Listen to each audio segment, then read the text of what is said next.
Oh my gosh, that was so southern. I'm in the box, the main Lydia's in box. charge. Happy New Year, everybody! Happy New Year. 2022. 2022. 2022, we're all celebrating. Yippee! Welcome We made to not only 2022, but the first stream of 2022 What? My and gosh. filing cabinet. Hey. And if you don't know what filing cabinet is, it's where we just talk about D&D and you can ask us questions and chat with us, and it's a lot of fun. It is a lot of fun. Grant's to be probably gonna get confused. roasted by Aaron. That's every episode. Not to be confused And, with table scraps, where we just hang out and talk about D&D, We also It's roast Grant. different. and and we also sometimes roast Grant. play No, this is Dungeons different Dragons. because we have a sweet Different. jazz intro that Grant made. Ooh. Hit it, Drew.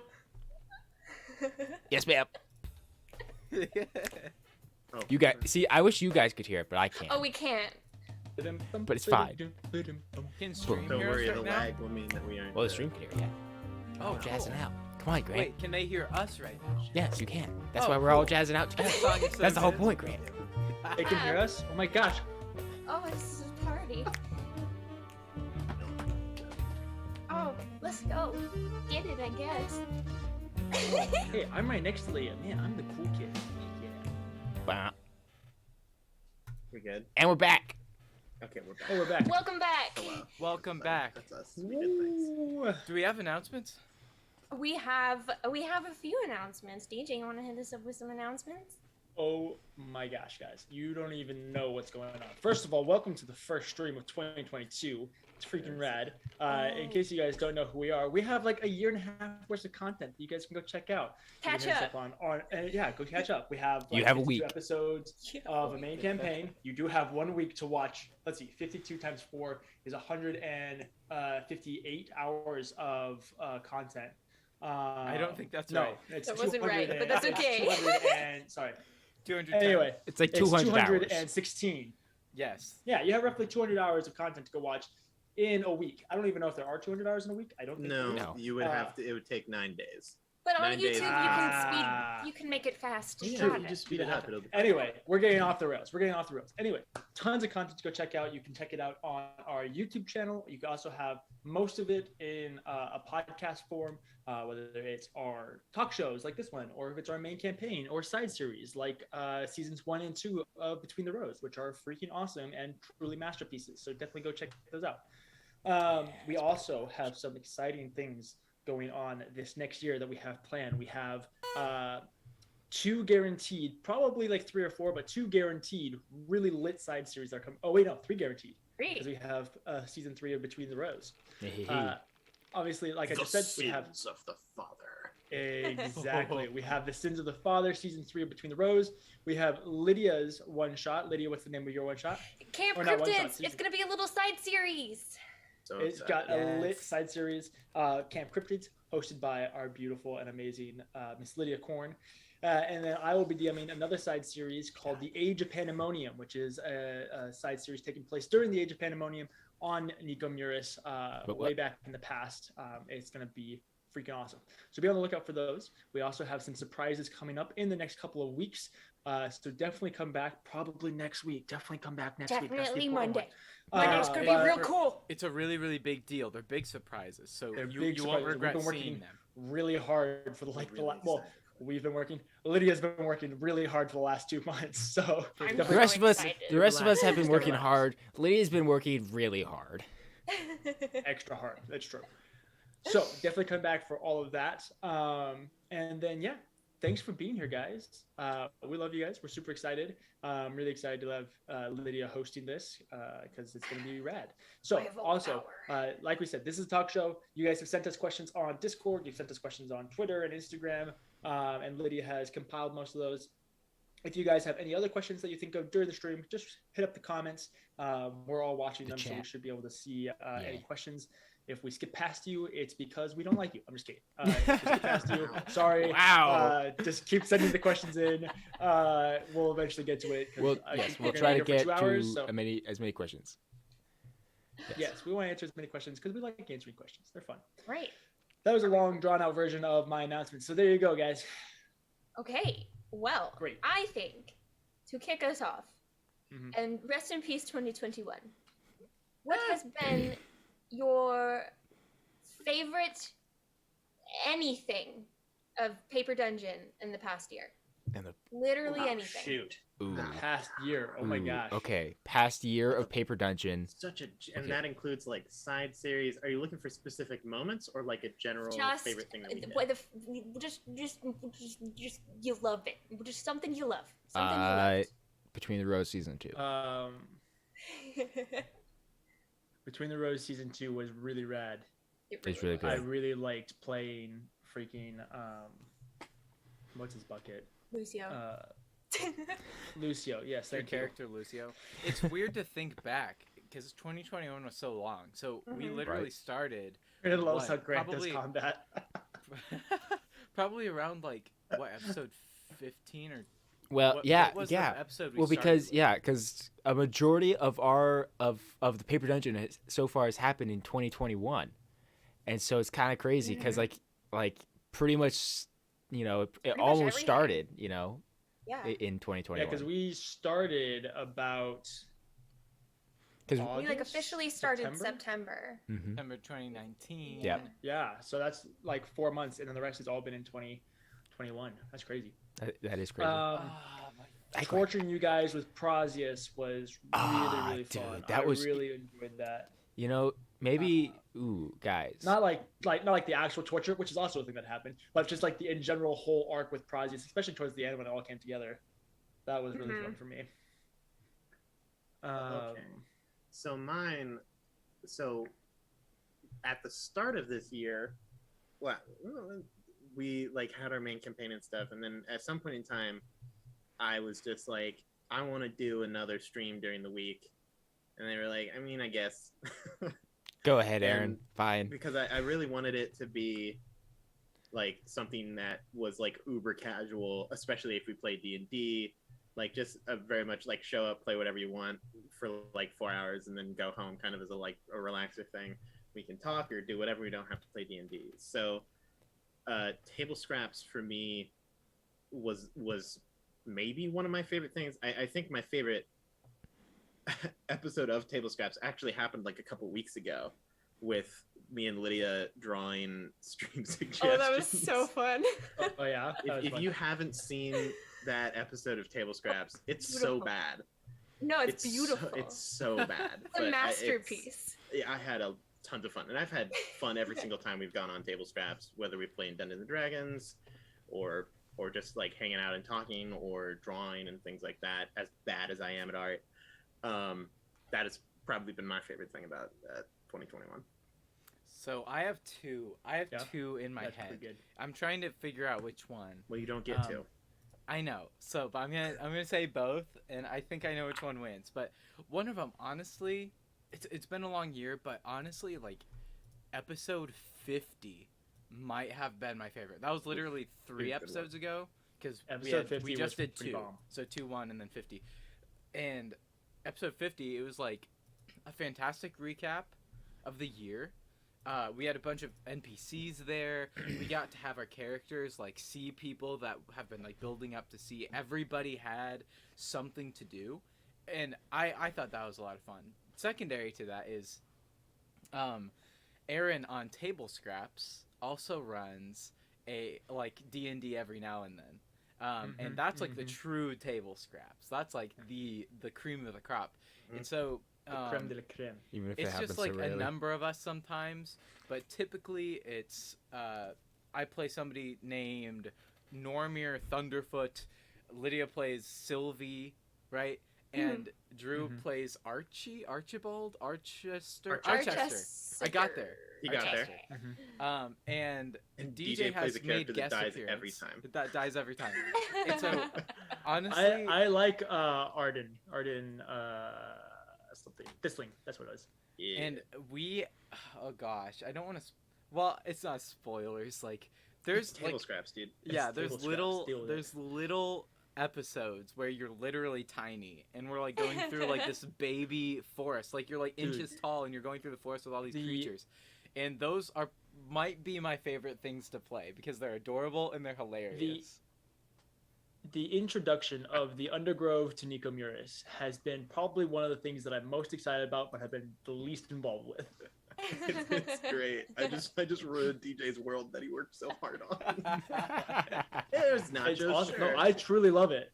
Oh, it's- Yeah, no, I truly love it. I love that you guys take the world that I have built, or that Ryan and I have built, and kind of have expanded upon it and taken it and made it your own as well. So that's awesome. I really like that you guys do that. What about you, Drew? Well, Was favorite it thing. Oh. is it Between the Rows? Yeah. Well, Between the Rows season 2 definitely is up there for me, partially because I was a little more important in that one than the first one. I shouldn't say that. We were all important in the first one. But that was You a were lot the of star. that was a lot of fun. I'd say the past like 3 episodes of the main campaign have been a blast for me because I love superheroes. I'm a total nerd. I love comic books. I love Marvel, DC, all that stuff. And for me, like, I love these past couple episodes because that's like I kind of felt like a superhero in D&D playing like as Cather and like the rest of the party because like we're doing stuff that like is really impactful and really important. People are like, hey, you guys are pretty cool. It's like, yeah, heck yeah, I am. Heck yeah, we are. One of my favorite things was after the last episode, Drew was kind of sad because he's like, I didn't get to kill the dragon with the javelin bolts. And we're like, hey, man, you didn't get to kill it, but you looked rad while doing it. Like, looked explaining so what you sick, look like man.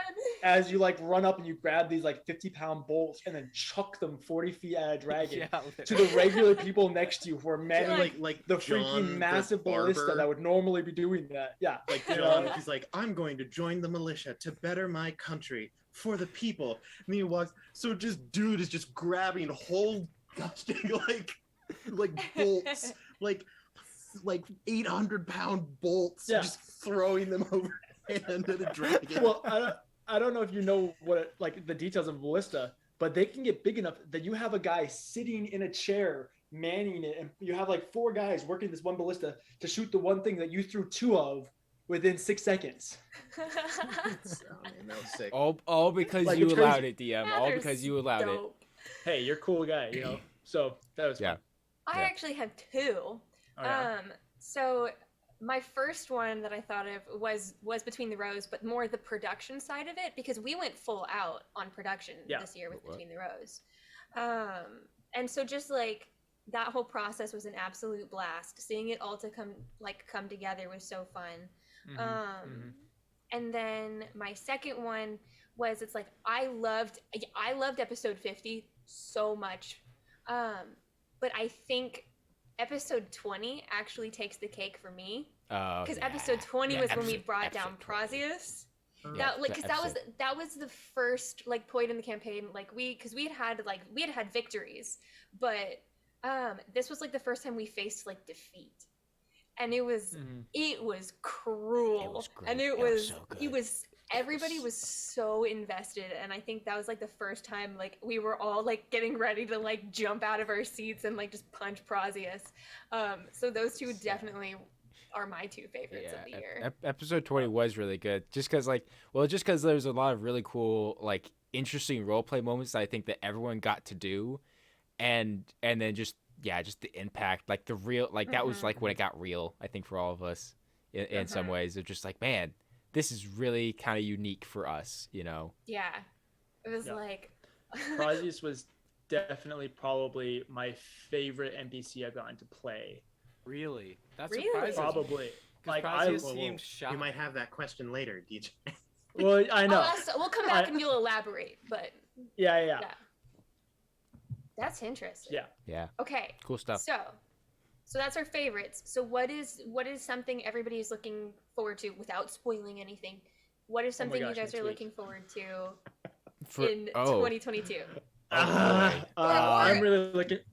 Since we have a limited things we know, what is like something you're looking forward to or something you're hoping will happen in the next year?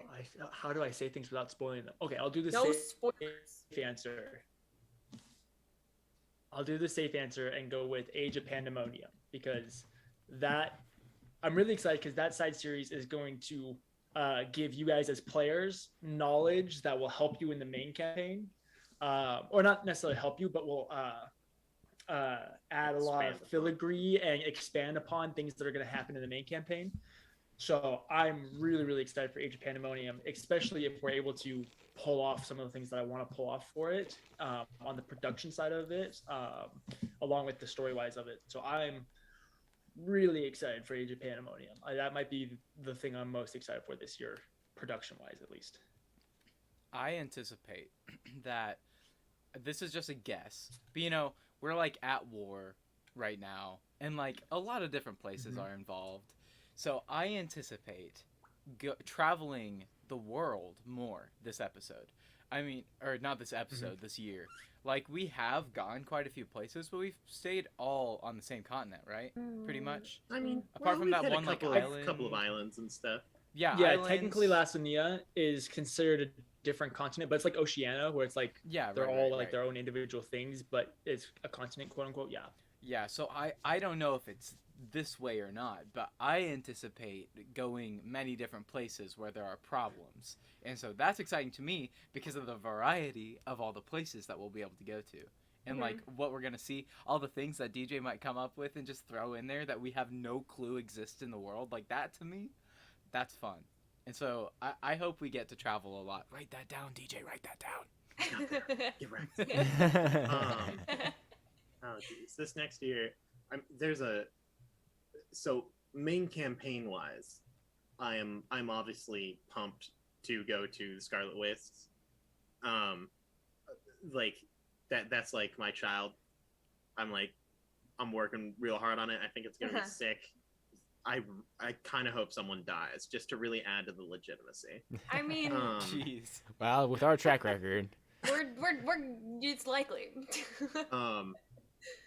But other than like just things happening in the main campaign, I'm always excited to run Between the Rows. I think this next one's going to be sick because I actually know that I'm going to do it. So I instead of like a month before we have to record being like, hey Aaron, are we going to do a Between the Rows this year? And I was like, maybe. I kind of figured. And they were like, yeah, we would love to do it. I can start planning in like June. You look so see, happy. the thing that scares me most about that is like just how good like the first 2 seasons have been, and like Aaron's like, okay, but now that I have actual time to plan, it's like, what do you mean actual time to plan? Those are gold, solid gold. I have 10 months to let it fester in the think tank and see what pops out. So think tank is a dangerous weapon. It is. It's called a tank for a reason. That's right. Yeah, I think that's. I mean. Yeah, I'm excited to play. It's just so much Dungeons and Dragons. But I don't know if it counts as a thing that I'm excited for the Paper Dungeon, but it kind of does. Both Lydia and I will end up in Idaho. Like that's where we're going to be living. I forgot. After this, like May-ish, we're going to be moving down to Idaho, where DJ and Drew are. So then the only loser who's left out is Grant. Who lives in Nebraska? What a baby! And so there's a high chance you might get to see us like play games live, like all together at the same time without lag in the same room, except for But Grant. hey, if you subscribe now, maybe you can get me a plane ticket. That is not what the money will be used for. I will buy my own ticket. Yeah, like, I think that's probably in the those are my top 3 things that I'm excited for the next year, probably. Yeah, 100%. And I guess it's my turn now. Yeah. Well, I'm also actually really pumped to go to the Scarlet Wastes. Seeing like all the things that Aaron Aaron is no offense to DJ, but Aaron I think is just the king of lore, really. Like the lore and the stuff that he comes up with is just amazing to see. So I'm really excited for the Scarlet Wastes. I would like to amend your statement. I think I'm the king of shock lore, where you hear it and go, bro, that's sick. Yeah, sure. And then it's sure. like, oh, great. Yeah, I that's think fair. DJ's That's fair. actually probably got me beat on long-term lore for sure. Well, maybe we can see by the end of the campaign. We'll see how the rest of this campaign goes, and I'll let you guys decide that. I'm really something I am really excited for potentially to happen. I don't know if it will happen, but I do actually hope that we'll get a chance to go to Rival Luna, which I think would be a lot of fun and really cool. That's where the moon elves are, right? That's yes. That's way up north. We could meet Yes. Cather's sister. Oh wait, we've already. Oh, That's Well, you could meet could the meet you the could meet rest the of rest his of them. family. You could meet the rest of Cather's The family. 17 other siblings can I and parents revise and my uncles, I guess. earlier favorite part of the year? My favorite part of the year is meeting Cather's sister. I don't even remember what Cather's sister is named. Oh my gosh, Volna is awesome. Volna, I love Volna, the Yeah. surf queen. Which, by the way, actually, She's great. Volna is great, and I gave DJ very little when it came to Volna, and he nailed it. It was great. Good job, DJ. But that's not like what we're talking about now. But yeah, so I think just the rest of the story, and I'm also really pumped for the side series. Side series are great. I love between the rows. I think is going to be really great. It's gonna be so good. I'm super excited for all the side series.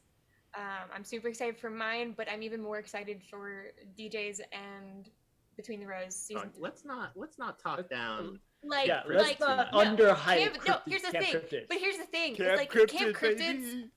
Camp Cryptids is like it's there, but it hasn't like developed yet. Once it develops, then we'll be like, oh my I have god, my character fully But- formed. you do, and it's great. I'm so excited. But Oh yeah, my character. Go man. the thing I am most excited for Whoa, Lydia. What is it? That was Oh. serious, very quick. Is next week. The mystery. is to see Gratz again. Oh yeah. No. That's literally gonna That- happen every episode.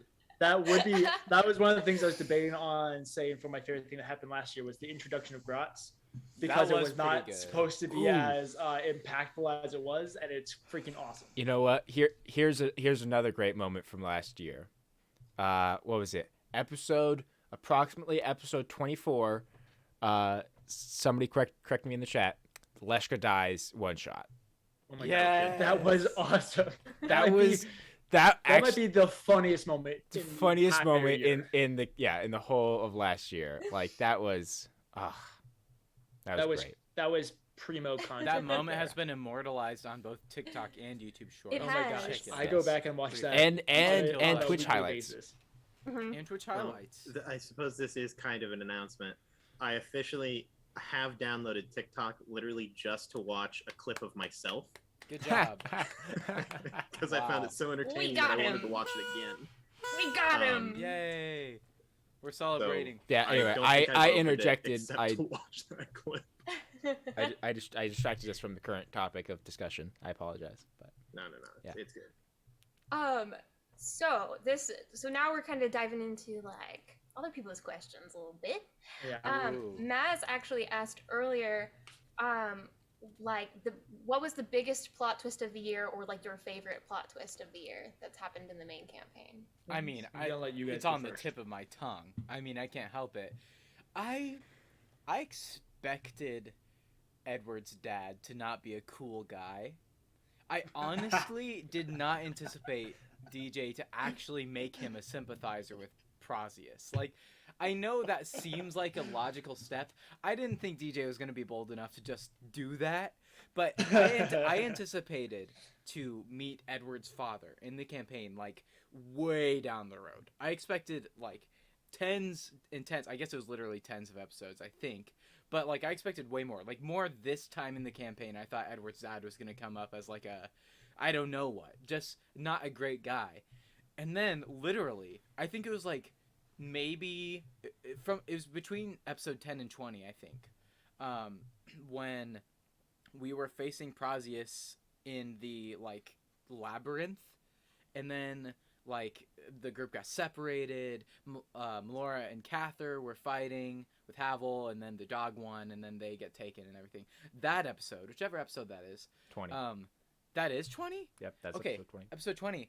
I think that was the episode where Edward's dad was introduced as, first of all, Well- for everybody for the first Yep. time. But Yeah. second of all, Yeah, as, yeah. like, buddy with Prosius.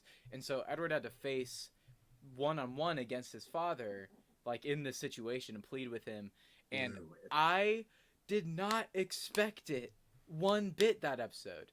So that to me is my favorite plot twist, anyways. That was pretty That good. I really Edward's did dad is enjoy a that lot. scumbag. The whole plot twist of Edward's family being scum is pretty great. Hey, he still likes Niefendil. Moving She on. tries. Doesn't mean she's She not kind of tries. She tries, she doesn't.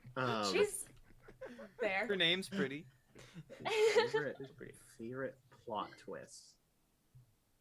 Oh man, I might be on the same train as Grant on this one. I like the turn the corner, and then it's like, Grant, it's your dad. It's just like excuse me. So good. I thought that was really great. Oh geez, no, I had mine and then I forgot it. I feel like yours would be more recent, Aaron.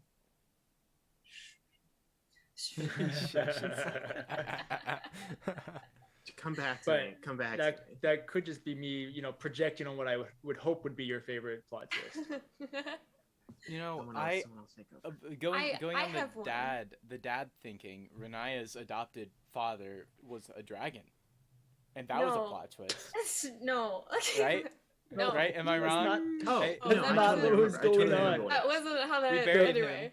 The plot twist is that you guys all projected him as her father when she never That's even knew the true him. plot twist. He was never her father. We just thought he was. She's just sitting there like, you're not my dad. No. Okay, so first of all, I would like to clarify. The relationship is your adopted mom dates someone on the side, Mhm. and he's like a cool enough guy. So we're Yeah, just like, it's man, like he's the, your dad. And you're like, he's not my dad. And he's like, well, And we're like, know. well, basically. It's like figuring out that some celebrity It's the that your same mom is amount of dating. father parenting that the rest of our characters have gotten, other than I mean, Drew. it's more than she got before.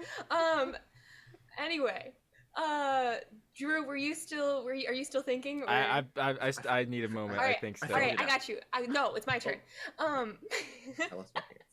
Mine. It wasn't really a plot twist, but it was definitely a moment that I think definitely got me and Grant reacting, as we're the reactors. But it was when Renaya went to the Demon Palace and Graz got all the Demon Lords to bow to her. Dude, what a moment! That was a cool moment. That was That was really unexpected. Cool moment. That was unexpected for that sure. that was That not that was really good. expected. And then you were gone for 4 days, and everyone freaked out. So I was just napping. It's all good. I remembered mine. Mine Go was for it. Yeah. is absolutely. It's not the one that you think it is, DJ. Although I know what you're saying, but it isn't my favorite.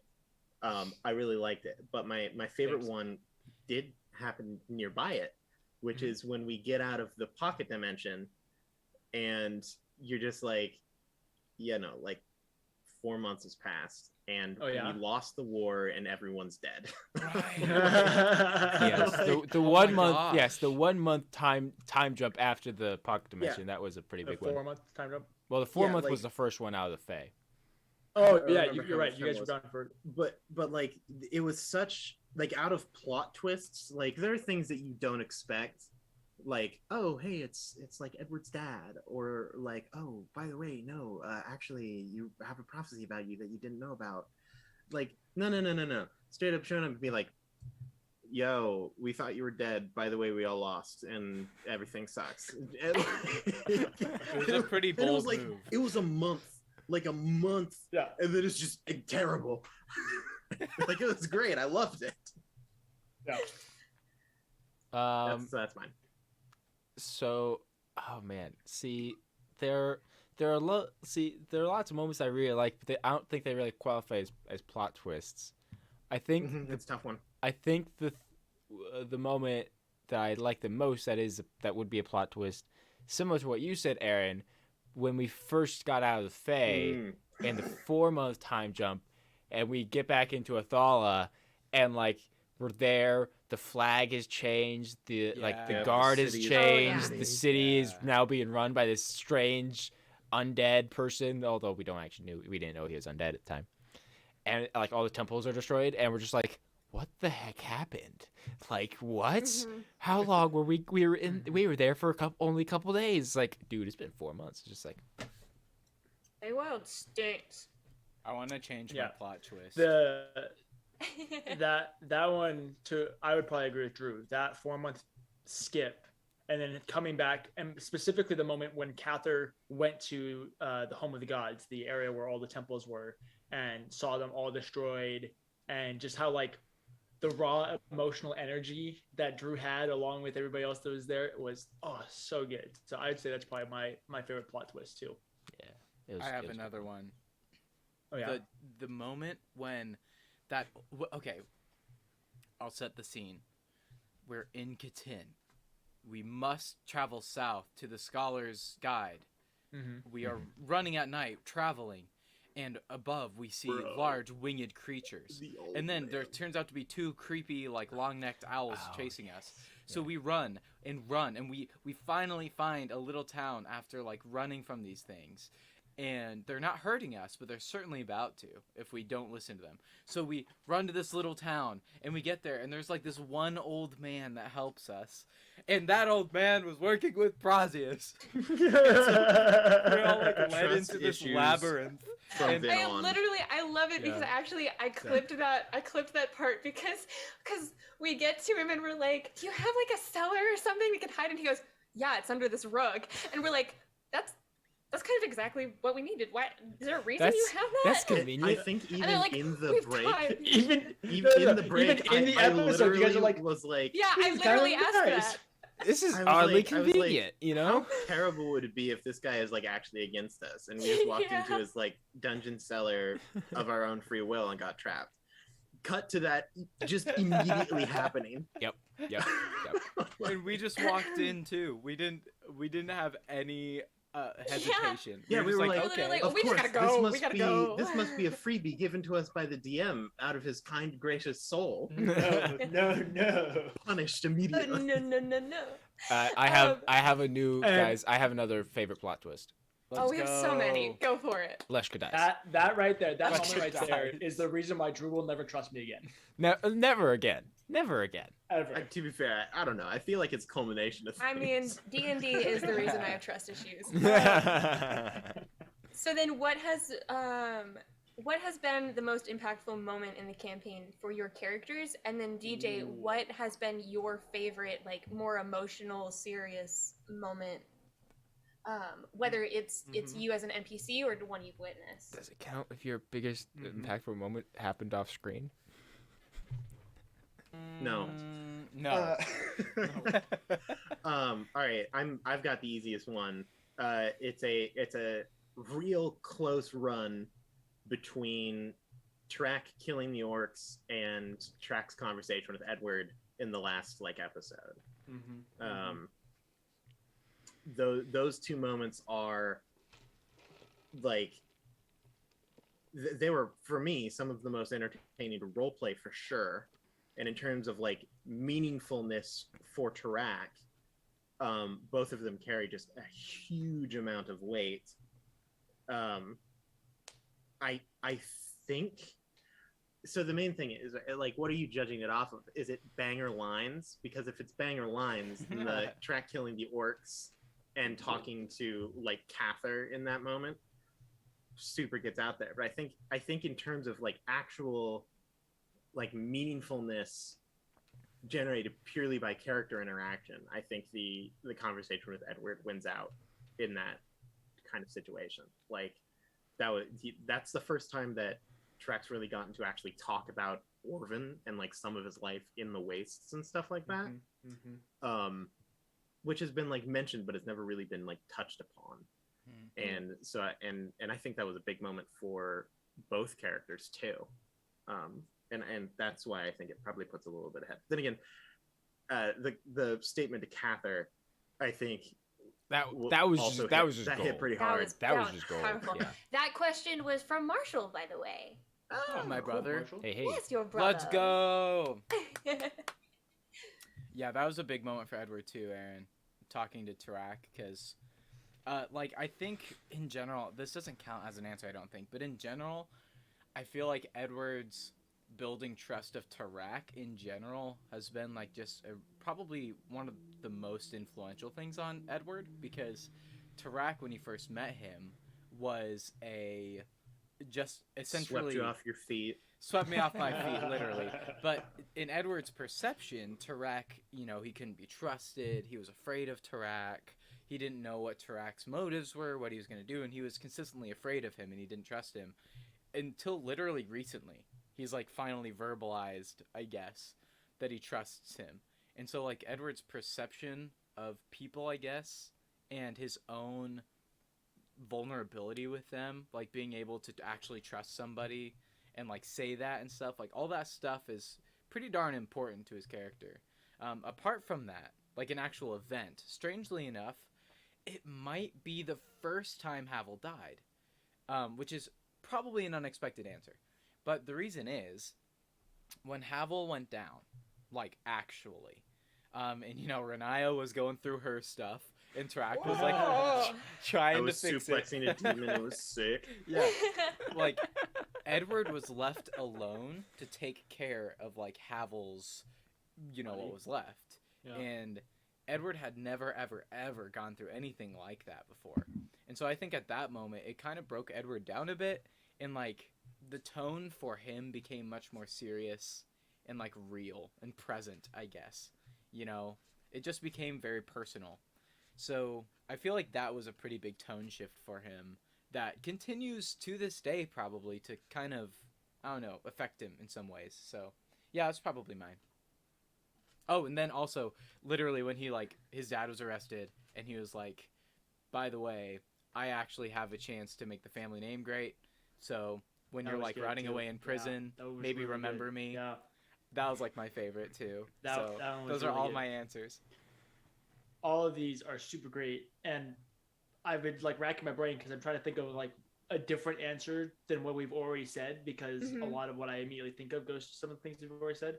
But I think one of the most epic things that have happened that I really enjoyed as like a serious and emotional part was when Catherine and Renaya realized they were bound together after Melora died. Yikes. That moment yeah. and the like raw emotional energy for the second time between you guys of Catherine being so done and Lydia and like Renaya wanting to just kill everyone. Like that moment right there was so good. And I love the fact that there's a couple of the moments in the campaign where I feel like I've done a really good job of like blindsiding you guys. And that one right there was a really well done. The worst part about that moment too was because I literally, in the back of my mind, I literally thought about that like right before Melora was like fully taken away. I was thinking to myself, do I just like throw my javelin at Melora and just finish her off myself? Because like otherwise could get really complicated. But then after she actually got taken away, a cruel play. well, I mean, yeah, but that was the reality of the situation at that point. Because after that point, because like literally, literally after that, I so caught up in the emotions of it, I didn't even think about it. And then DJ's like, "Hey, Drew, roll a d4." I'm just like, okay. I'm like, oh, and I like as soon as I rolled, I'm like, oh no, oh no. Really great. See, and my brain didn't even connect it until DJ said it, and then I was like, oh no.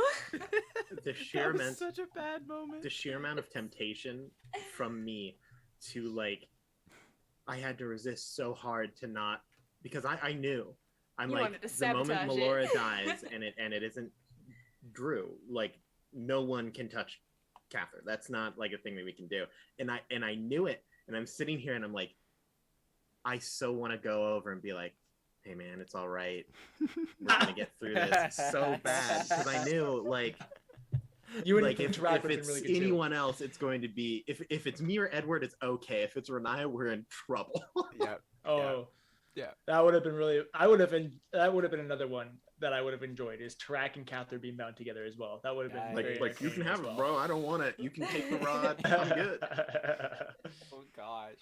Oh man. So yeah, that moment right there, along with like obviously, we've said it a couple times, but getting to reveal that it was Edward's father when Prosius was there, that was pretty epic.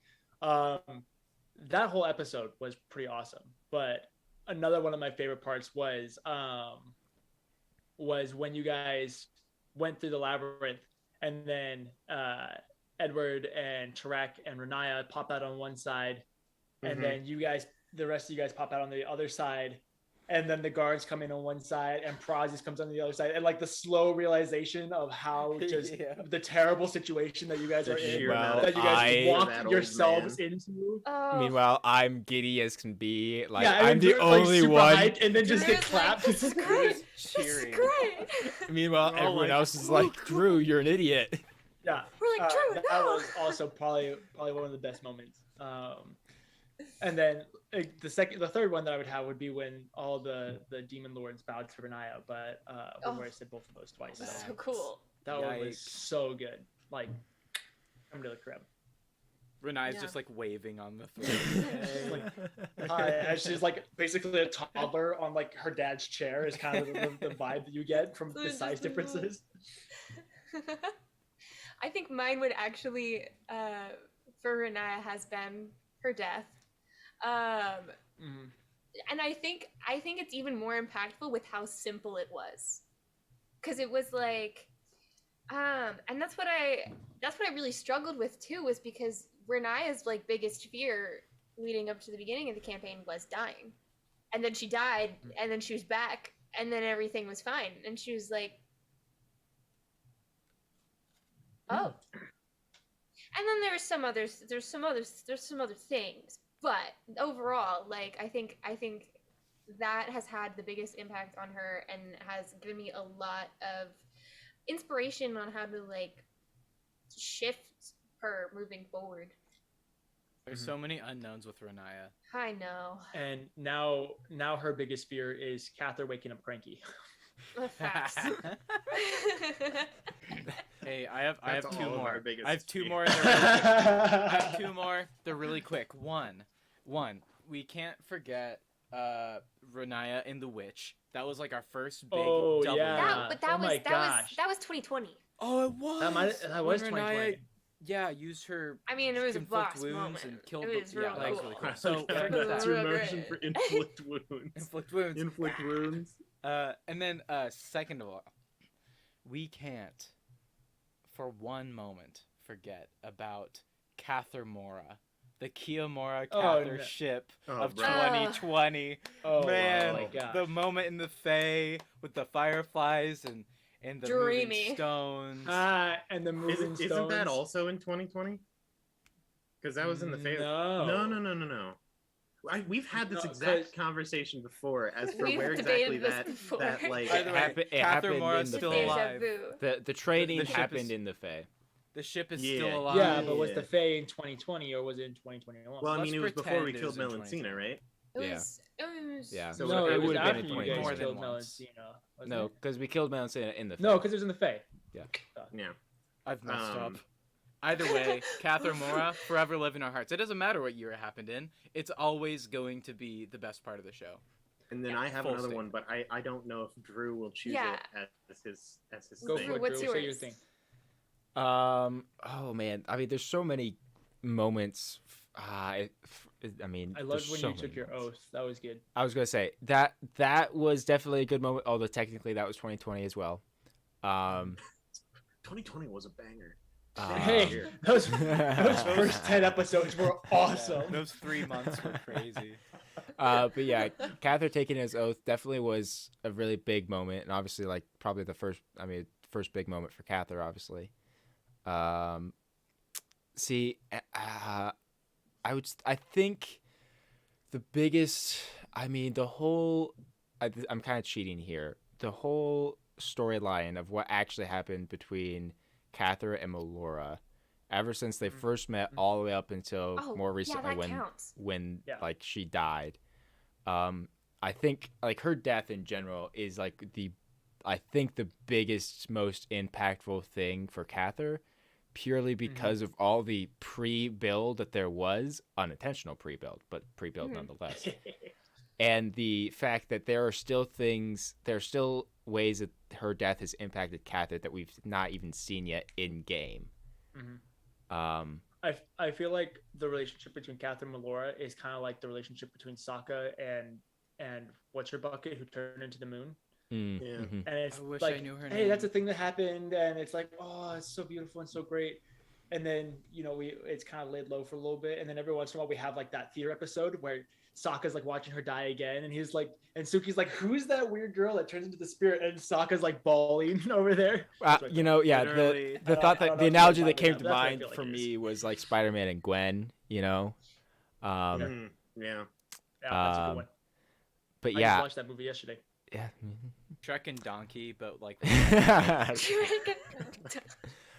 So I'd say I'd say that was the single biggest like impactful moment. But otherwise, there's like conversations I think with his sister have been I think really good, especially more recent ones.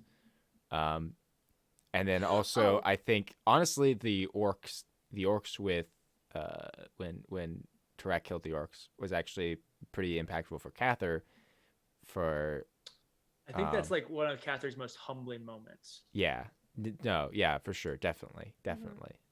Cather also talked to his deity recently, right? That has happened recently, yeah. That was a big Yeah, deal. that's happening. That was a big It deal. happens all the time. Not as much as Right. Not as much as it That was happens like for tea. Renaya. There was tea in that. Yeah, because There was Cather was tea in like, that. huh? I can hear you. There And was they're tea like, in that. yeah.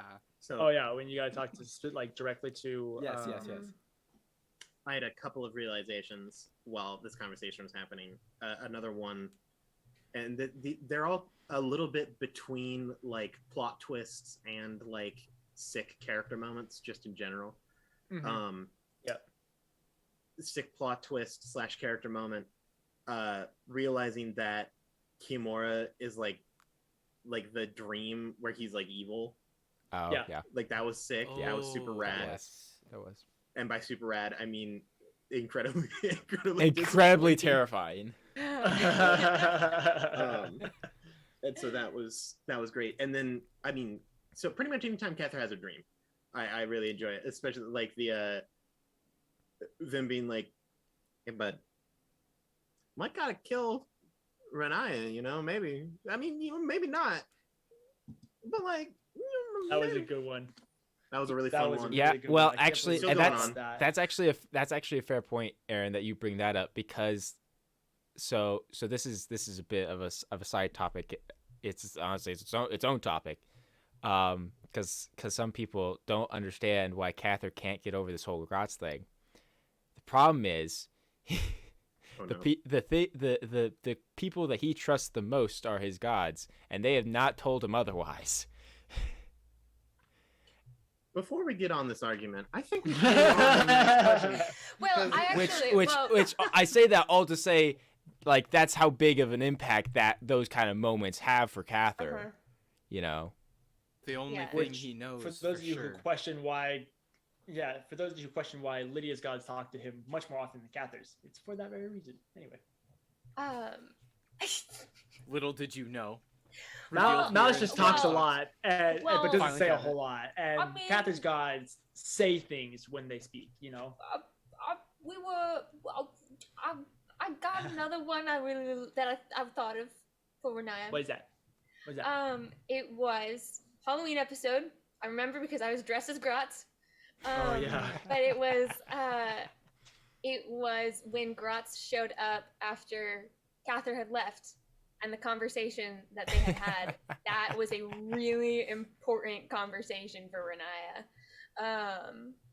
and has kind of like set that- her in motion. Is that when you gave him the necklace too? No, Is that when you gave that him was the the chain? one. No, that was they the were, like- one. She They drew all the blend art of together. it. They were like on the island, right? No. This No. was Ooh. when They all this blend was- together. I mean, this was there's so after many Melora moments. died. Melora died. Oh. Cather came to talk to Renaya after Oh, Melora yes, died that's about the arm Oh, and, yeah. and that thing. He And left. this is when Gratz was like, "Yo, I'll kill gods for you." Yeah. Yeah. And then Track's like, but I'll kill Grotz. That was a super Oh, shoot. impactful conversation for No, Renaya. I'll Did get you to think that of another later. one? No, Okay. no. I will. I have my own question if we have time for it at some point in time. Great. Okay. Neat. And it's mainly just to talk myself up because I know that I'm going to be the focus of it. Which Well, I'm since gonna here do for it it. this week. We're Here's the still on the we topic. all love talking about ourselves. It's I do. true. Our characters, Marshall also asked, are there ways your personal lives have impacted your characters, and for DJ, the story? Yes. Yes. Yes. Yes. Good question, everybody. All right, next question. Good work. Good work. I mean, I'll start us Yeah, off go for again it. because I mean I talk about this concept pretty often. I have always said that no matter for what purpose you make a character, there will always be a little bit of yourself in it, whether it be in a tendency or the voice or something that they like or dislike. You're most easily to relate and play a character that you understand fundamentally. So you understand yourself better than you can understand some random thing that you've never seen before. Like I know, like track has a lot of things like that I like has a lot of concepts and things that are very similar to things that I myself believe in or understand or want to explore and things like that. And so there's been a lot of things that especially went into track that like are very understood by me and have been affected by my personal life. That's the end of my statement.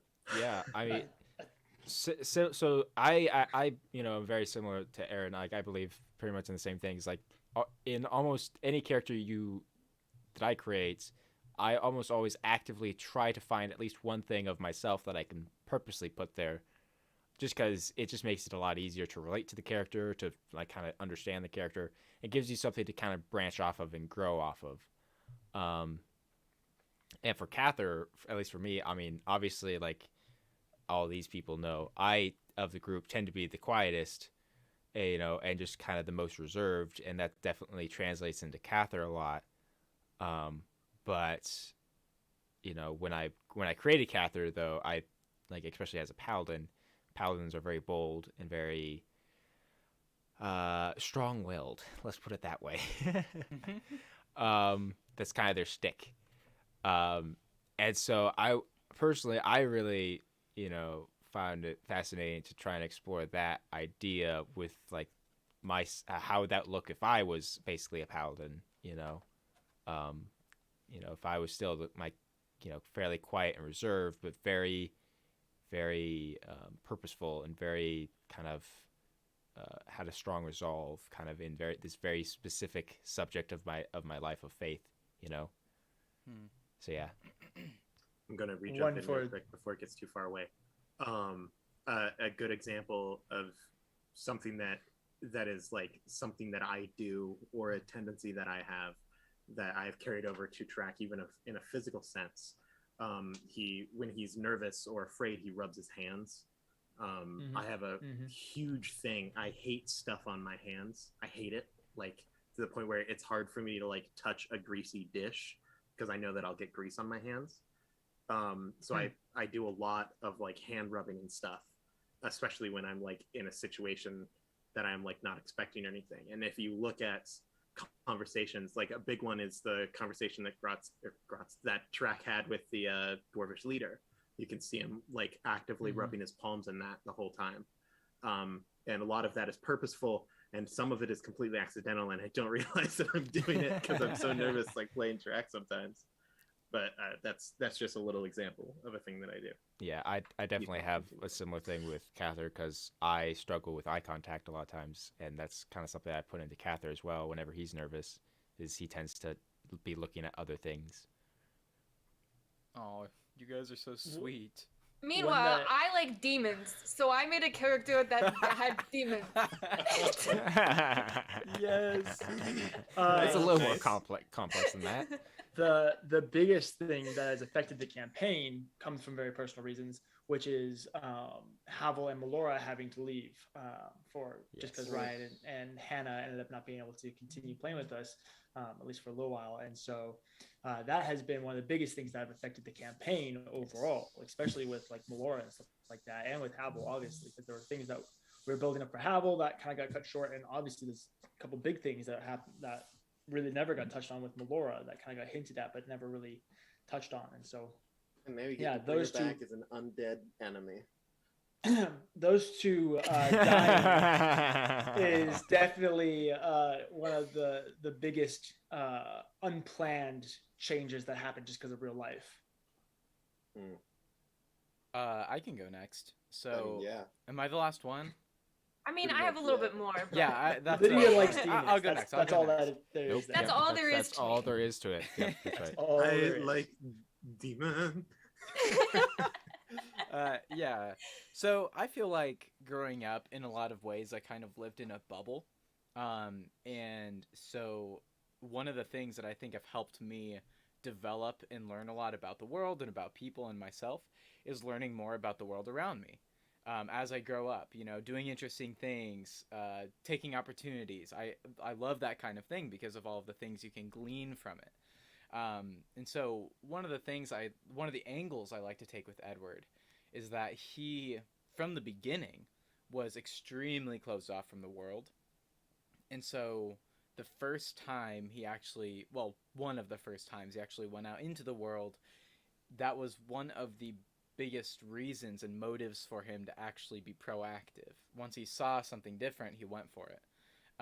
And so I like the angle of Edward being changed by the world he discovers, and learning about people, learning about himself, learning about kindness and like love, and just what it is to be alive and what it means and all that stuff.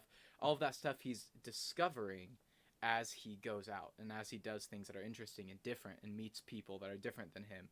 And I feel like I heavily relate to that. And then the second thing is, like, I also like Edward, like, as in similar to Edward.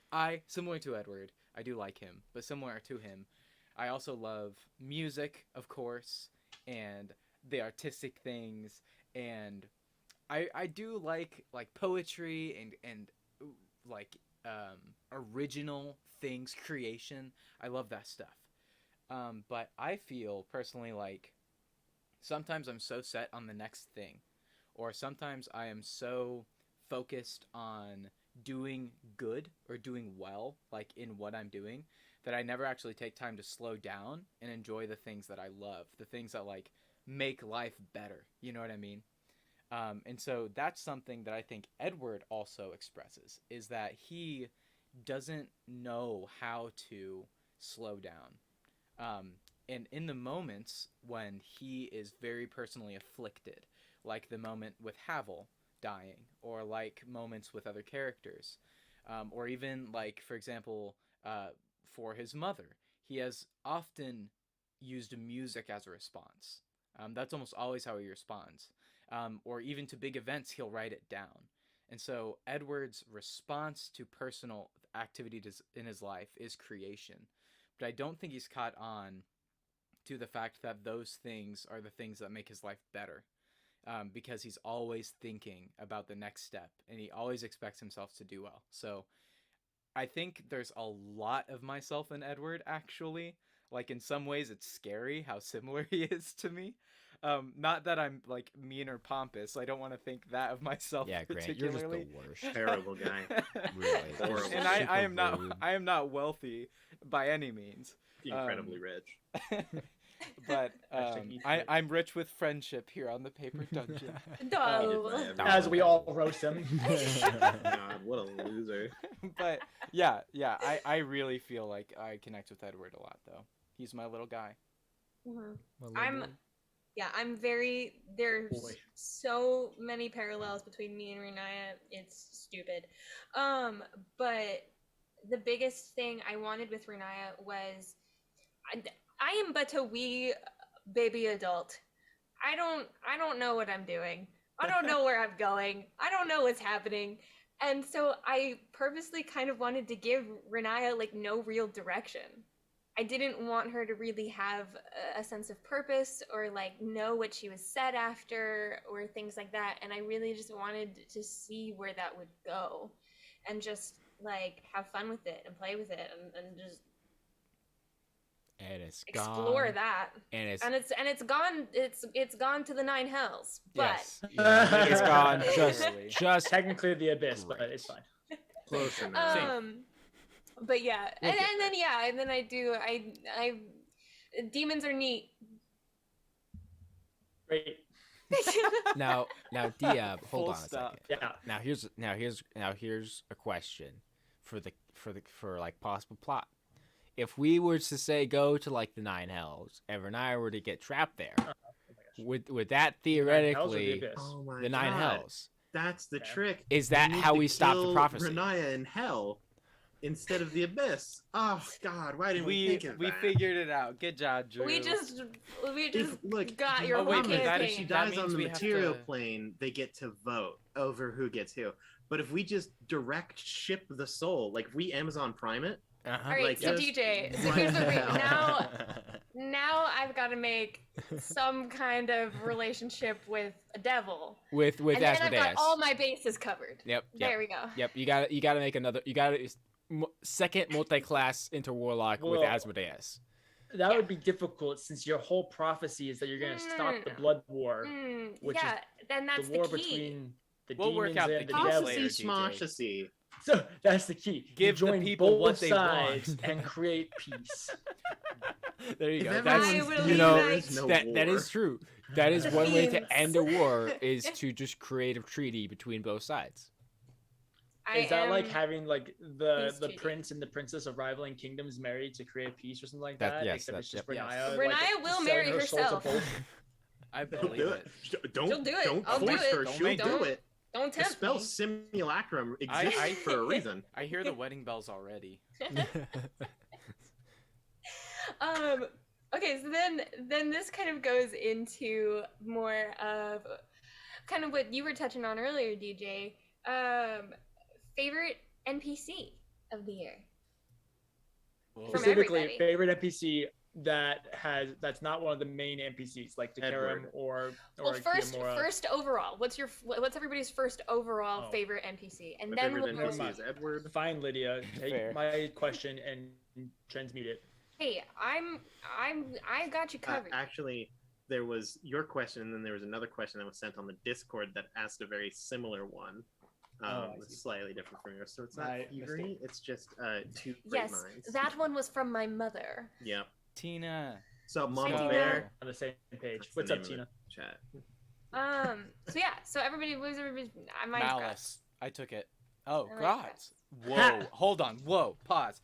Lydia picked Grotz over Malice. Look, that's Well, not the yeah. first Oh, time. It yeah. won't be the last. Yeah, that's fair. It's just I've Malice never is thought a about terrifying it that way. tree man, and Grotz is the Yeah, but embodiment Malice of is sexiness and a demon. adorable.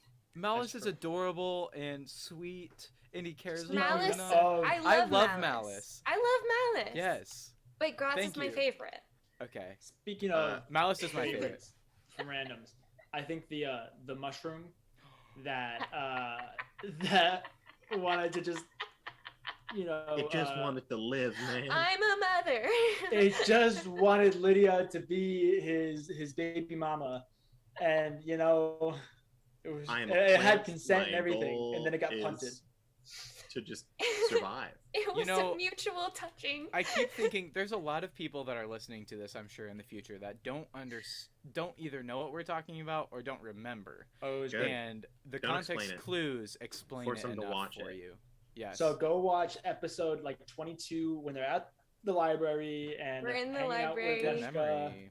There's a don't little. know I'm if that's wearing episode my 22, hair it's is my hair is straightened. I'm wearing a pink tank top. It's that one. I That- remember the Oh, right. episodes by my memory. outfit. How do you remember this? And just wait for the moment where this little Wait, don't spoil it! Don't Lycanon spoil it! just wants to reproduce a little bit, just wants to have a little spore. It's all PG. It's I also swear, PG. I mean, like- yeah, it's a plant. I mean, I guess I shouldn't say that, but So this is a Plant guidance. It's not a plant; it's a fungus. it is a fungus. Close That's enough. true. I'm going to cheat because my favorite NPCs are two that I played. And it is a toss-up between the Chestnut King Oh and no. Telecafraxis, Lord of Coin. Telecafraxis, God Lord of of Wealth. Coin Can you was do both? awesome. Can you do both of the voices? Lord of Coin and God of Wealth. And now do the And then, Chestnut King. And now I'm Chestnut King.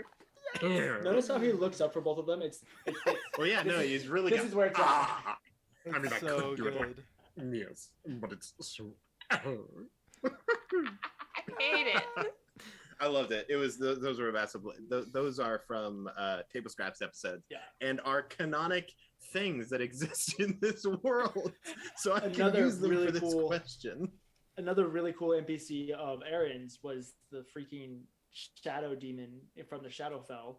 That Oh copied yeah, Oh, everything. that guy was Yes. sick. That the was creepy. learning, That was the learning terrifying. creature from the Shadowfell. Yeah, that was cool. That was Yeah, that was terrifying. terrifying. Yeah. That was a fun time. Just I you love wait. horror. Just you wait. It was a good Come time. back. Oh yeah. Oh, he'll be there. It will be there. To continue with this question on a less joking manner, I was serious. Prazius has definitely been probably one of my favorite NPCs ever. Mostly because I got to just torture you guys with him, and the loathe and hatred that you guys had for him was awesome. It was everything I wanted and more. It was great. So yeah, Did he Yeah, ever we even hated say him a lot. anything to us? No, he didn't talk. He never even said yeah. a word. He didn't Well, talk to us. he didn't. He couldn't physically speak. Yeah, get out of Catherine here, Malora Cather. got You to had hear your him. side thing. Yeah, Catherine Malora got to hear him like invade their mind a couple times. But for the Fun most part, times. he really Good did times. not talk a whole lot, which was another really cool thing about it. Was he's kind of just He was this like terrifying, the anti-Malice. Silent but deadly. You know? Yeah, you know, All right, Drew. like a fart in the wind. Oh boy. I know what everyone wants me to say. Kiamora. We all know. Kimura. But Kimura I think my favorite is NPC Gratz. is His Volna. abs. Volna, yes. That's fair. Ooh, I'll let it fair happen. choice. Volna's cool. Just Volna's because, pretty rad. I again, her a lot. like I said earlier, I really love what DJ did with her, and she's like everything that I pictured in my head, like for like Cather's twin sister. Way to choose the one NPC that I can't canonically ship you with. Drew, it was planned. This was premeditated. Right, exactly. I knew He that you'd knows. do this, Aaron. He expected it from us. I mean, obviously though, Kiamora is great as well. Tell us more. I think Go on. I think Details, my please. favorite NPC that I got to roleplay was the screaming mushroom from the Feywild. Oh, I hated that. Please never go back to that. I hated it. Never again. You can find that on You got to play. our TikToks and our YouTube Shorts, guys. Anytime that Drew goes into his falsetto to scream, That's I actually- die a little on Oh, the inside. that's such a throwback because that's not actually not a TikTok. That is Oh, no, an that's not. Instagram reel. That's an That is Instagram an reel. That's right. Instagram. That That was is back when so they had funny. the, Dive. That's a deep dive. That is a Oh, deep geez. dive. What were they Screaming called? like mushroom. Finding it. My favorite NPC that I got to play, the screaming mushroom. Yeah. Lydia, I have a question for you. Yeah. What's up? What are the name of the things that you used to do that were the like comedy reels? Paper cuts. Paper Oh my God, cuts. I miss the paper cuts. Wow. So Those much, were pretty and funny. I'll never see them again, but just know that they hold a special place in my heart. Wow. That's all on And Instagram. you want to know what I realized? We could have also called them paper clips. Yeah. Yep. Anyway. Hey, no, we can save that for the right. return. It's the When return. they're just a That's little, right. we'll tweak Return it a of Paper little cuts bit. returning. It'll be Rebranded as paper clips. Did everybody answer that question? I think we got yeah. it. the main Grant NPCs. hasn't said Okay. it. Yeah, I did. Wait. I said malice, but I have more for. Oh. I have more entries, but continue. I'll get Malice to it. actually your Is it favorite your hot NPC? mom that's married, who is now Okay, a widow? I have to change again it. I because have to Havel change died? it. Shh. I like Cedric. He is Oh! by far my favorite. The way he I runs. forgot about Cedric. The way DJ runs. I with- love Cedric. the It's way just DJ. It's canon. I know. And Hey. Cedric, he's super nice and he's oblivious. But it's He's when you kind, have your he's oblivious. mustache. He's like, Cedric's my mustache me. Oh my god. so Never funny. again. I Do not love Cedric. return to this world. That's easily my favorite Oh, NPC. Oh, Cedric's a good one. I want Cedric Oh, back. Bring back Cedric. Bring DJ. back Cedric.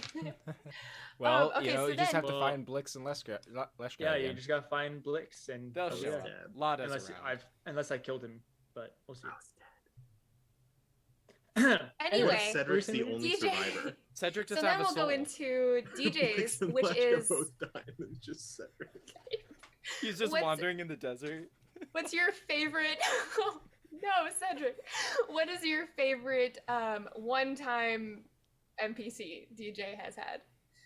It doesn't necessarily have to be one Not a time, long- but like but like short Yeah. term, not related to characters like in depth. Yeah, it doesn't have to be like it can't be Kiamura or Takaram or Lotto or Malice or Grotz etc. or Like any full of on those. side character who like showed Yeah. up for a little bit and will probably never be seen again. Mm-hmm. I cannot for the life of me remember who it is, but there was a librarian at the library that just hated us. Yeah, It's I don't remember his between name either. That and the guy who identified the potions just by like eating them. No. Yep. Oh, yes. the- Yeah. Yeah. That was pretty recent Oh, too. he wasn't was such a That was weirdo. funny. No, that was Um, also at the library, Grant. The library it? was full of freaks. So long Mhm. ago. It's like my home. I'm there. The waiter who served Waiter. Tarak and Edward when Yeah, Edward was toast, drunk on please. bone marrow. Oh yeah. That was so I don't think good. he was drunk on I the would bone like to marrow. I think change he my was Drunk most drunk on the funny Renaya. character moment. Oh, Drunk- Drunk Renaya was so fun. I loved Drunk Renaya. She just Oh. dances. That was a fun episode when you guys went and partied. That It was a good time. Man, what's that like? We don't know Oh, anymore. My one of my favorite side NPCs. What was her name? The Sam. receptionist. Sam. Sam. Both. Which Sam is the Yeah. question? Sam was fun. I also love that like 80% of the NPCs are redheads. Yeah. Yep. That's not true. I know that's an exaggeration. There's two. There's two. No, there's Although- more. I swear. There is more. No, You there- say there's not. ginger a lot. Bro, I was listening. Ginger. In the first episode, you put in a ginger. Of course I And did. the best part Her is you name's described it Squirrel. almost exactly like Melora too. Oh yeah. You're like it's That's funny. like red hair in like braids, like pleated blades with like piercing Freckles. green eyes, You sure, freckles. you sure that I wasn't just describing Melora when you guys hadn't met her Yes, yet? we are very I sure because then, know. then we'd never see her again, and then Oh, Melora shows up in a completely different area. I'm sure I have a different favorite, but the only one that like I could remember that really like cracked me up was when we got back with the boat and we go into the inn and there's a really mean grumpy guy, but then Renaya's like, "Can I have some tea?" He's like, "I don't work here." And she's like, "Who does?" And then this old man who's just like way too hyper but so slow comes out. And then I just give him a platinum, and he's like, "I'm free of my debt." He was that was an icon. And that then was- he can that was pretty die peacefully. New- I actually got a new idea for an actual NPC that I think actually had lines. All the way back, I can't remember if this was episode 1 or if this was in the group shot with myself, That's Havel, and 2020. Melora. But the dwarf who got his toe chopped off by accident by No, that was- Havel. Episode. That was in the group. No, That that was wasn't the episode first 1. That was episode. episode 1. Yeah. We just rewatched it. Yeah, who got his toe like chopped off by Havel by accident, who But then the got toe. who then got his toe repaired by Cather. I think That was I a think good he's one. my When What's the when the freaking knife mentor's goes name? through, when the knife goes through his foot, the way DJ played it was he just looks down and goes, "Well, that's interesting," and that's one of my favorite moments. The knife just go through his foot and he just looks down, disappointed. I was going for very like Cat in the Hat movie vibe when he Yes. chops off his Yes. tail. He's like, oh. This is off topic, but I'm gonna make it our next topic, which is like favorite DM moment. And I think my favorite DM moment of DJ's was when Aaron killed that demon in one hit. Yes. And Yes. DJ just goes, "Well, okay." Hey, guess I make it up the rest of the episode. Okay. That was supposed to take a lot longer. Yeah, that was funny. I don't know if this is a full question, and it's not even actually answering the question, but I love the slow, like, mental degradation of DJ every single time he opens any book, and he can sense us being like, "Oh, add it to the compilation." So I would like to present that instead of making a compilation of just DJ going through books, we should just have a compilation of every single time we say add it to the compilation. We just have a compilation of adding it to the Yeah, just like add it to That'd the be comp. funny. Yeah. Every single time. Release it on April 1st and call it good. That's funny.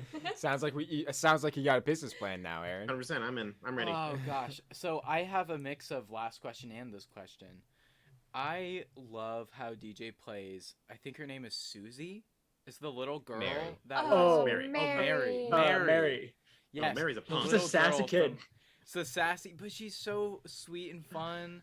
Well, and, yeah, like, she's a little sassy girl. kind. We just yeet her into Yeah, that You ever totally wanna happened. fly? You can't be here. What are you doing? That totally happened. That Okay. happened like in the last episode. Oh, It yeah. literally happened. Yeah, Yeah. like Catherine It is just throw on my mark. Just So I yeet love how a DJ child. plays. I almost said Nancy, Mary, We'll but get it. I also love every time DJ represents malice. Because DJ, your little actions, the way you move, your facial Poyo? expressions. Oh, Poyo. Oh, honestly, Poyo's great. all of the added characters that are there for typically like a cute reason, DJ just nails every time, every single time. The physicality. Well, I am is the cutest member of the Paper Dungeon, so. I mean, That's you're true. right. You are the eye candy of the group. facts. I thought I was the Iron Man. You are. I think probably one of my favorite DM moments. This is a less funny one, and it's more of a serious one. Going back to the table scraps one shot of Aaron, when I was playing, what the freak was his name? I can't remember what his name was. But he was a character that was based off of Escanor from the Mhm. Seven Deadly Sins. So he was just Yeah, this he's really the one that big, died. prideful dude. Yeah, he's the one that died. My favorite thing was when everybody left Escanor with the what's his bucket, the freaking learning Yeah, shadow, the unnamed thing. learning creature of the Shadowfell. And then Aaron just wrecked me after like 3 rounds of me I teaching it how think to what- fight, and then it just destroyed me. What literally happened is it was like you're realizing that it's now like matching your movements like almost perfectly. In fact, it might be getting a little bit better. You're like, I attack it, and I said, actually, it attacks you. Just because it's mimicking you, It's but a just second mimicking ahead of you, what yeah. you do. So Oh, it just, yeah. it just cuts It you to was so pieces. good. Because didn't you like one shot me at that point? Didn't you Well, like, well, just, yeah, you it were had at like already- 1 HP. Yeah. You were like Yeah, really yeah, and beat then up. just like cut. And then so you were just dying on the ground, and like no one was around, and it's not gonna like Nope. heal you. No. It doesn't know how to do that. No, And it was so great. it was entirely dependent on your rolls. That was one of my favorite moments. Otherwise, when Aaron plays Telecaphraxis, Oh god, that Oh, always it's good. warms my heart. It's That, good. that warms my Classic. heart. Chestnut Good one. King. Chestnut King wins. No. Easy No. win. While we're talking about Aaron, other DM great. moment that I love, when Aaron depicted terror in Between the Rows. Second Oh season. yeah, Tara that- just being the sassy younger brother. Sassy younger brother, but also terrifying. Like somehow at the same time. Well, yeah. Like he's goofy and horrifying. You loved him. Like Horror. I loved him. I loved. I hated him, but I loved him. Yes, exactly. So good job, Aaron. You did good. Thank you. Also, go I know, watch I'm it. great. For those of you who don't know, which you probably do, but if you don't, you know, it happens. Between the Rows, when we mention it, it's a pre-recorded. We'll probably be doing it every year. Pre-recorded, like fully produced side series. We're gonna have other side series that we've mentioned, like DJ's thing in the Age of Pandemonium and Lydia's Cryptids. Those will That's my thing. probably be pre-recorded and produced. So that's what we're talking about. Go Oh, yeah. go watch it on YouTube or listen to it. Great. Have a lot of fun. Yeah, Drew, favorite DM moment. Hype me up, Doug. Oh boy. He's I like, mean, I mean, does it have to I be don't know. I kind of only- hate DJ. only funny moments or like No, it's just no. favorite DM Any moment. any spectacular DMs. oh man. I wish I could have something for Grant, but I wasn't there when he DM'd, and I heard it was trash. So It was kind of Grant. trash, but it was I told fun. you. Well, like God. favorite just general DM moment I think was the Prazius fight, episode 20. Like you see Prazius enter the room, like you see him just describe like building it up was like you see the guards, and then on your side you see the giant dog, and then finally you see Prazius, and we're just like, crap. Heck. I'm in danger. That was literally us. It was. Okay, so I have to do this because it's for my mom. Mama These- Bear, 9801. Are my mom's questions for you, DJ. Ooh. They're very Oh, specific. Yeah. DM I question. Well, love actually, it. this Okay, one's great. specific. I love DM questions. Okay, I love Speed this. round. in the Trapped episode, which is the one after the bridge had collapsed and all the stalactites. Oh, yeah. Those were great. Terrible times. Her question is, did you already know which character would be in which circumstance after the bridge collapsed, or did you let the dice decide who ended up where? Neither. I chose after the bridge collapsed in about 20 minutes before the session started.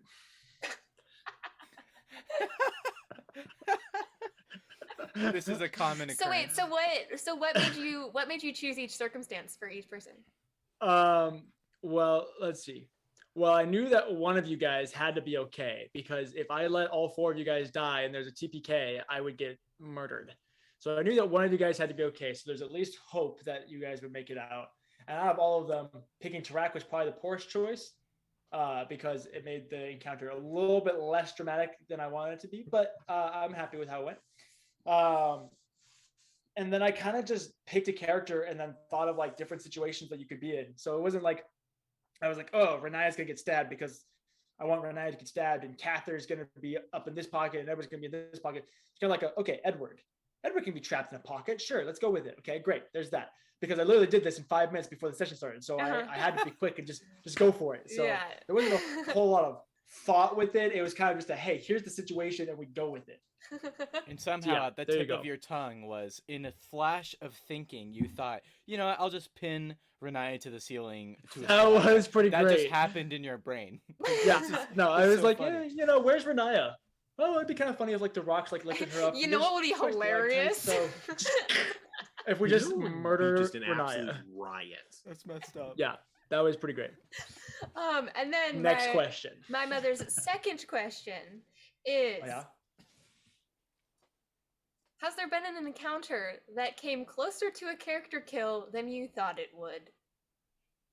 I know that there was one that didn't exactly get close that was unexpected. Hey, I mean, the one time that I killed Renaya was pretty unexpected. Yeah. casualties happen. That's really awkward. The last fight when I got pretty close to killing Tarak, that was kind of unexpected. I was really happy that it happened, but it wasn't my like plan. Because there are times where I plan to hurt us. Well, there are definitely times where I'm planning and being like, okay, this encounter is a big encounter or it's a really important encounter, and the stakes are high. Like very seriously, legitimately, someone could die and just be done. And you plan for those as a DM because I certainly don't want you guys to like. I enjoy that Drew thinks that he's a superhero, but even Superman has to be humbled, and he's not impervious and everything like that. I am definitely not Superman. I know that much. Well, He no, just that's not, had a Superman moment. that's not what I'm saying. Yeah. Yeah, He's that's not like, what I'm saying. no, All I'm saying is, don't hurt me, please. Please, I'm very yeah, squishy. no, that's not what I'm saying. I'm not saying that you guys are a specific superhero or anything like that. All I'm saying is having a sense of danger is still a really important element throughout the series, especially now that almost all of you have died once and then have come back. That's why I've implemented the homebrew rule about increased costs of the diamonds, and now you guys have to make a sacrifice to one of the death gods in order to actually get the soul back and whole 9 yards. Like, I don't want you guys to get to be level 20 and you're just like, we've all died 6 times and it's really not a big deal if we die or anything like that. Like, no, like it's a big deal if you guys die, and I want it to be a legitimate threat. So you always have to plan for that. Other times where people came closer to death than I expected. The one time Havel almost drowned.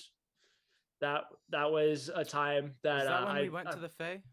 That was when you guys popped up in the Feywild and just popped up in the ocean and then had to swim up, and Havel went unconscious and nearly died. Bad That was pretty good. Wasn't expecting that to be as difficult as it was. Yeah, that's what I got. I'm gonna say Lydia and Havel, the dynamic duo of death. That would be my closest thoughts. Nice. The last question I have For me? is not for you. Dang it. It's it's from Maz. Maz asked, Ooh, yes. I think we talked about it a little bit before, but we're always happy to talk about it again. Was having multiple paladins planned, or did it just work out that way? And how much did you all talk about team composition before choosing your classes? Team Not at all. I composition. was pretty hard on them, making sure that they didn't know what each other, like what the other characters were. I was very adamant that they did not know who the other characters were until it got to the group shots, and they were okay about it. Some secrets got spilled, some things got Lydia. told. And I think before the campaign actually started, everybody knew what class and Yeah. race they were, but they didn't really know the concepts of the characters. Yeah, I remember. Which is pretty like, great. had, like, Slander, Grant. Like it really came Lydia up, is like, the best secret keeper we have. No, Oh, yeah. people. I pried it out of people. Is what he's saying. because I think the most we knew, the most that the majority of us knew coming into the actual start of the campaign was after we determined that we wanted Hannah as our final cast member. She had asked, like, hey, what are people playing? And like I said I'm a paladin that's aggro, and like Aaron I said I'm a paladin but support, and that was basically it. Like that was, and that's one of the reasons why, like, that's one of the reasons why having two paladins, like, there are certainly classes that are there are certain classes that's okay to have multiple of, and certain classes that it really has no benefit. Paladin is one where it's awesome to have two of, especially with the subclasses that you guys are playing, because they're the exact opposite. It's basically like you guys are playing two different classes. Yeah. So it's pretty great. Yes, Grant. I also want to point out that before we had started playing together, we each, for those of you who don't know, we each had an individual one-on-one character and DM one-shot through all of the characters, session zeros, before we actually got together to do group shots before episode 1 when we all came together. And we were all very... There's 8 episodes before session 1. Yes, other than I think Drew, because he ran the streams for a long time. I still haven't seen any of the one-shots, but I think some of us have seen some of them because it's a little bit less secretive now since so much has come out about the characters. But for a long time, we were very careful not to watch anybody's one-shots. So there was information and even events that the audience had access to that us as cast members did not know. So if you go back to the very beginning, they should be the first videos on YouTube, like our first streams. You will be able to watch us play those one-shots. I still haven't seen them, but we have all kind of, like, I think pretty much come out what all of ours entailed for the most part. But that's just a really interesting thing we did too. We tried to keep it very secret from one another so that we could experience, like, learning about each other's characters in a very real-time thing.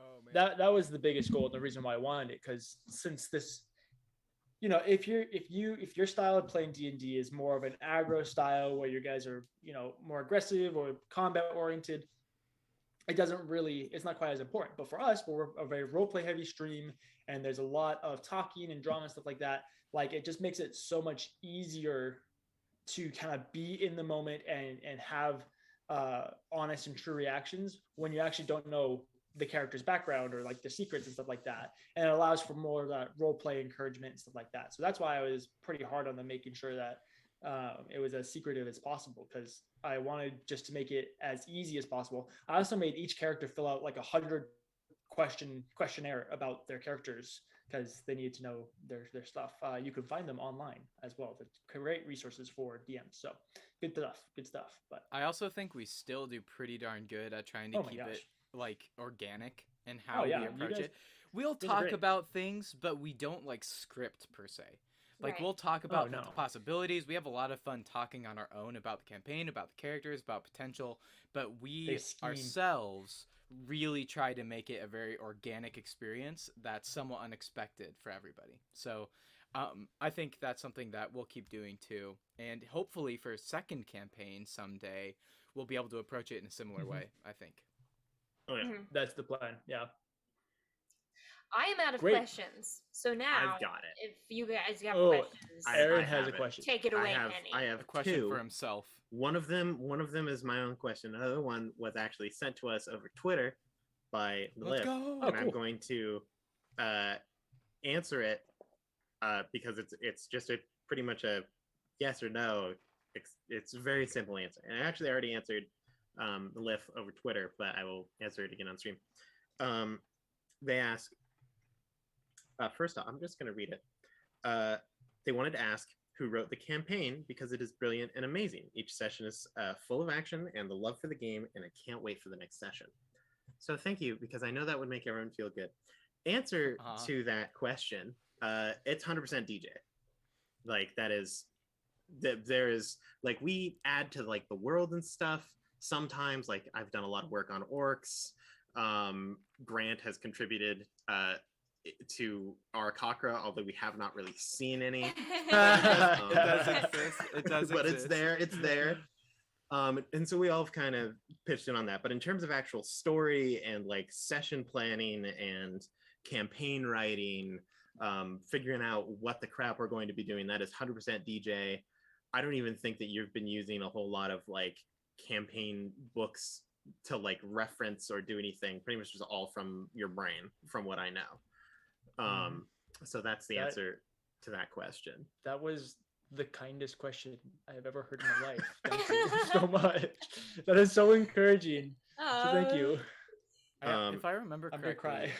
I think didn't like way early on the Paper Dungeon lore.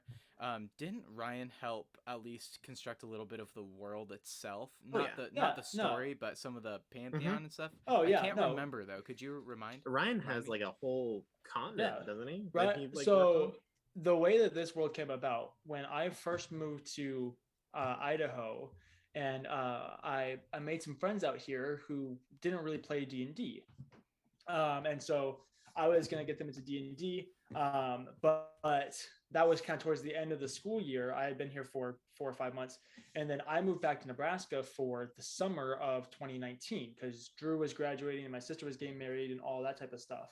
And so we just decided that after I come back, I'll DM for them. And Ryan had visited me out here. He had decided, once I went back to Nebraska, he decided that he wanted to move out here with me. And we had enough people in that group of potential people who wanted to play D&D that it would have been like an 8-person campaign or like a 10-person campaign. And that was just like way too much for me. And so what we decided, Ryan and I decided that we would both DM campaigns that were going on at the same time in the same world, and then at the end of the campaign, like the two groups would like come together to face the big bad and everything like that. It was going to be epic. That's cool. Unfortunately, it never came about, but Ryan and I basically spent that whole summer along with Aaron like working on world lore and building. Yeah, I mean, Aaron, you were there when we were creating the Pantheon and the creation. I remember story. the exact moment that they named Malice. I was there for that. True, it was pretty rad. Jealous. And so yeah, it was Ryan and I combined together who made the world, and the whole goal was that this was like a big enough and detailed enough world that you could play 10 different campaigns in it and they'd all be completely different. And this is basically just my world for the rest of my D&D career is kind of my thought process for it. And so yeah, Ryan, I get a lot of the credit, but Ryan has done so much of the work for it as well. And then obviously we've talked about a couple of times on table scraps and different things, but like you guys have all done such an amazing job of taking this world and making it your own and putting your own things into it. Like Drew has done so much with the Moonos and with Rival Luna and with the Drow. Aaron has obviously done a ton with the orcs. Like when Aaron approached me with the concept character for Track, he was like, hey, like, what do you have for orcs so far in your world? And I was like, nothing, figure it out, tell me. And it was great. Like and it's still happening to this day. Is it all right, DJ, if once I'm done with the like Orva's guide to the Scarlet Wastes, am I allowed to like post that or like release that 100%. to like the people? Oh my gosh, please. I just really wanted to make sure. You'll be able Like, to let's make find the PDF. stuff somewhere, sometime. Yeah. No, we'll talk later. But yes, Follow us on 100%. social media, and you might find out where it is. And It might be on our website Someday. someday. We have a website. Yeah. Discord's a really good resource. it is. Um, So yeah, like some- like the world was built by Ryan and I, but you all have been a part of it and had your own inputs into it, especially Aaron being the other DM of this group and what he's done with it. So I have yeah. thrown in so much stuff with table scraps. it's great. I love it. It's awesome. Especially because, sorry, I know I've been talking a lot, but No, you're one of the good, bro. reasons why I love what Aaron does with table scraps is it's the same world but such a different vibe. You get to see like the opposite side of the coin, where it's like my campaign is really kind of like dark and grimy, and you guys are tortured and just put through the ringer. And there's table scraps where you're like little mice that play in the undergrove and just kind of go around doing things. Like, it's awesome. I love it because they're the same world. It's just two different kind of lenses that you're looking through them. Yes, host Lydia, who doesn't have to ask for permission to speak. Yes. I just, I forgot a shut me up and go. question. I forgot a question. Let's Shameful. go. And Maz reminded me. This question is from Auspicious Rainfall. Auspicious Instagram. Rainfall. Oh my god. Yeah. That's also Isn't that my an brother. That's a epic sick name? That's Oh. literally also my brother. I think that's his like I think that's his aesthetic account where he posts like aesthetic pictures. I think that's Still also sick. my Yeah. brother. That's so Well, Let's funny. go, Marshall. The question is, what's your favorite item in Lydia's store? # shameless plug. I have it right Oh. here. I have it right the here. Circle of Wildfire Druid. College of Lore Like, sweatshirt. It's I maroon. don't have it with me, but It's what Lydia, it's I what want you to Edward know. is. I love it. It's the perfect design. I'm gonna put it on It's right great. now. Lydia, I want you to know I'll probably put in another order because the sleeves on mine are a little too short. I've decided I don't love where they're at, so I'm probably gonna get another size up. So you expect some cash from me when I have cash. Okay. This is my answer, and this holds deeper meaning than you may realize at Property this of exact moment. the deep. In like in like some point in time, look back on this episode and go, no, this whole time. Always. Yeah, just to keep that.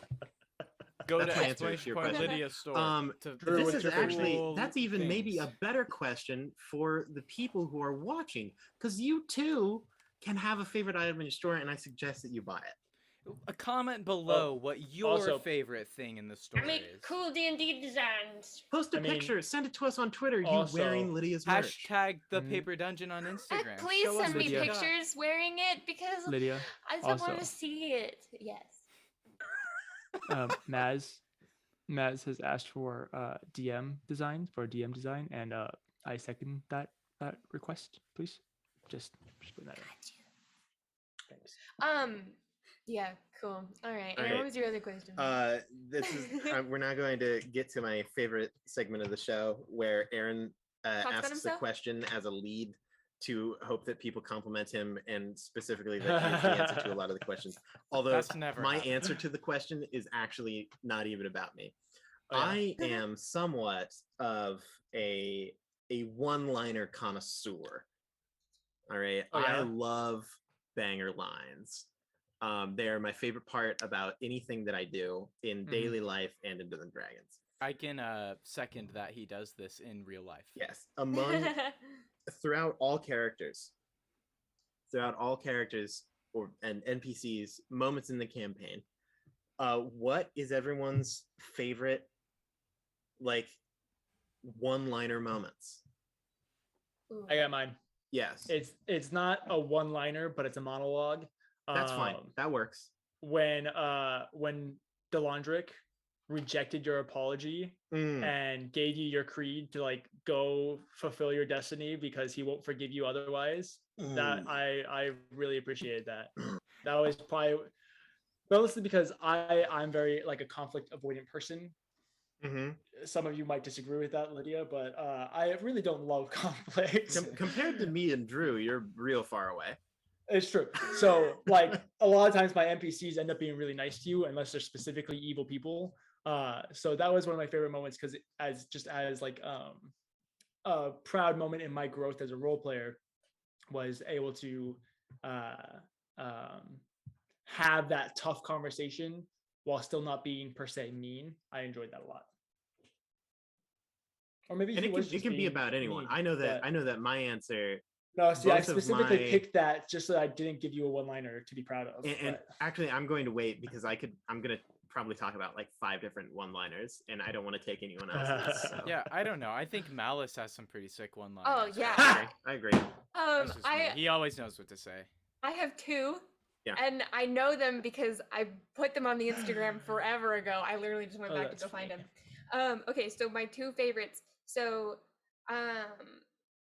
first one, Prosius did say something, but he didn't say it to us. He said it to Melora. He said one word.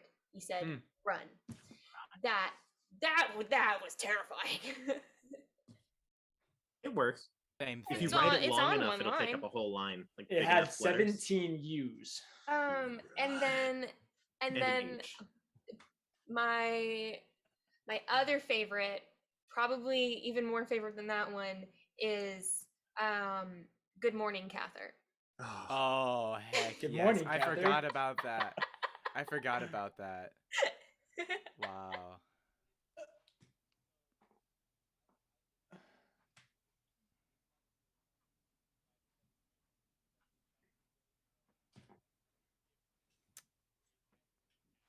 Mm-hmm. Drew, be muted. Unmute yourself, you piece of trash. and Oh say it my again. God, apologize. Drew. I keep doing this. Thank you, Maz. Thank you, Maz. Yes, you're That's great. embarrassing. Well, hey, I mean, I haven't been talking, so it's fine. I'm just messing with you. That's embarrassing. Hey, Oh, no. I'm sorry. You know, The it's just claps. because I don't want my bag of chips to be heard on stream. I'm sorry.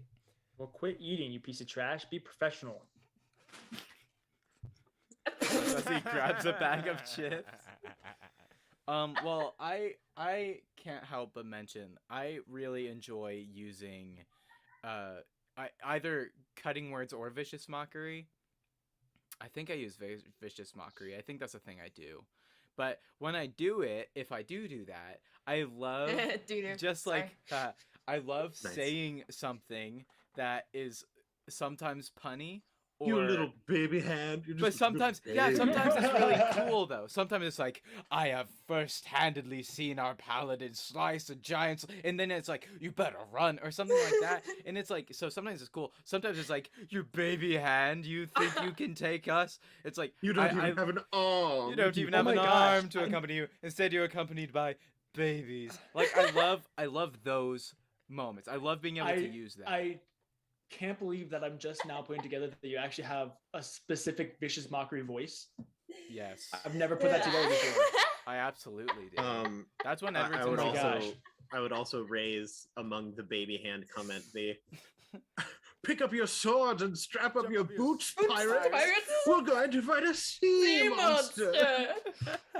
Another really good one is yeah, Trebek, put that bone marrow on that bread. Yeah, Trebek, Put it you on did that it. toast. Trebek. Slather Put it it on on that that toast. toast. Slather it. If you don't notice, I'll a lot never of our touch you TikToks again, man. Go watch our one-liners. TikToks. Just go watch I love them. the fact that Aaron was like, Do it. I love the fact that Aaron was like, I'm hesitant to ask this question because I don't want to hype me up, and we have yet to say one of Aaron's. Oh quotes. no! That's because like if you don't, I will. I know. Okay, I have one about Cather though. This is I don't know if it's in the group shot. I think it's in his group shot, but he meets Havel and Havel's like going on about like, you have a foolish faith or blind faith or whatever. And Cather's like, he's like, my faith might be a blind one, but it is not foolish. And that line is honestly one of my favorite Cather lines. It's so good. It may be a Ever. blind faith, but it not be a foolish one. Oh, hoity toity, Oh, me pot of gold. me sword. I love how our first one-liner can be looked on with such fondness. Oh, and then Havel's, not, I'm not wealthy or whatever, just a Just sexy a tiefling or hot whatever like tiefling that. with no Just money. Just I a can't handsome believe- tiefling. It feels Oh, man, like that's a so deep long cut. ago. What a pretty tiefling. Wow. We haven't mentioned Rest that in in a peace. while. Rip. Yeah. All right, I also Drew, you've enjoyed gotta go. the freaking what was it? Never Well, mind. that's a good I guess question. I don't got it. Think about it, Drew. I know that you've got it. Whoa, man! I mean, Cather has had quite a few one-liners that Oh. I'm really proud of. I got it. You got it. What do you want to go real quick? Because I have a few. So if It's you so wanna go, simple. It's just go for it. do not fish. Do not fish. Dinner fish. Eating a fish. Hannah, if you're watching this, we love you. Dinner fish. I definitely think Dinner so. fish. It may be a blind faith, but it's not a foolish one. That's definitely Yep. up there for me. Banger. It's banger. Absolute banger. 'Cause Slap Spot. that on a t-shirt. honestly, Lydia? and part of the reason I'm so proud of that one personally is because like that was like on the spot, like Yeah, literally, that was quality. Well done, Drew. Well done. I think it was more of a monologue, but the argument that Havel and Cather had later in the campaign, I'm so glad you said it. So I think was one of my favorite. That was just in general one of my favorite interactions. that's my favorite Cather moment in the whole campaign. Which moment was this? It's the one. So I'm a takeover. Oh, go ahead. Because By all means, Aaron. I By all love means, this so please. much. Havel was known for just talking, using so many words, like like in like argument and conversation, and like always being that guy who's like actually blah blah blah blah blah. And it was the most beautiful moment where Cather and Havel are arguing. I don't even remember what it was about. I don't even remember what was said. And then Cather says something, and he's like, "This," and you literally see Ryan as Havel go.